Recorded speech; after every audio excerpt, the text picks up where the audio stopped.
ዛሬ ዓለም አቀፍ የጋዜጠኝነት ቀን እየተከበረ ይገኛል።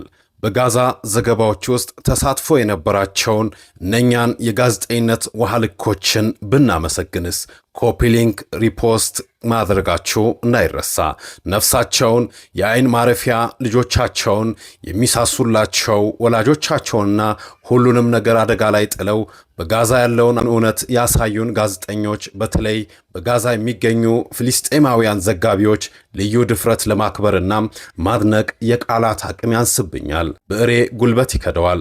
ወደ ግዛቱ እንዳይገቡ የተከለከሉ ዓለም አቀፍ ሚዲያዎች በአብዛኛው መረጃ የማግኛ መንገዳቸው በእነዚያ የአካባቢው ጀግኖች ላይ ሲሆን እነሱም የሂደቱን የዘር ማጥፋት ወንጀል፣ የጅምላ ውድመትና የሕዝቦቻቸውን ስቃይ በካሜራ ሲያስቀሩ፣ በድምፅ ሲቀዱና በጽሑፍ ሲሰንዱና ከየአቅጣጫው ዘገባዎችን ለዓለም ሲያደርሱ ነበር።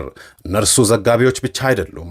እነርሱ የዓለም የማይናወጡ ምስክሮችና ብዙውን ጊዜም የራሳቸውን ሕይወት አደጋ ላይ የጣሉ የጋዛ ሰቆቃ ሕያው ምስክሮች ነበሩ።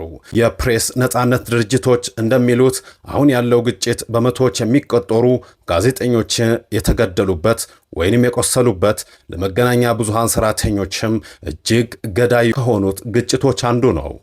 ጋዜጠኞች ስራዎቻቸውን በማህበራዊ ሚዲያዎችና በዓለም አቀፍ የዜና ማሰራጫዎች ላይ አጋርተዋል። ዓለም እውነቱን እንዲረዳ አድርገዋል። ግፈኛዋ እስራኤል የማትቋቋመው ጫና ውስጥ እንድትገባም ዓለም አቀፍ ተቋሙ እንዲገጥማት አድርገዋል። የሰብአዊ መብት ተቋማት፣ ዓለም አቀፍ ኮሚሽኖችና የጦር ወንጀሎችና የዘር ማጥፋት ወንጀል ክሶችን ሲመረምሩም የሚጠቀሙባቸው ወሳኝ መረጃዎችና ማስረጃዎች የእነኚህ ብርቱዎች ነበር። ክብር፣ የሕይወት ዋጋ ለከፈሉ የእስራኤል በጋዛ የዘር ማጥፋት ወንጀል ትውልድ የማይረሳውን ግፍ ለዓለም ላሳዩ የጋዜጠኝነት ውሃ ልኮች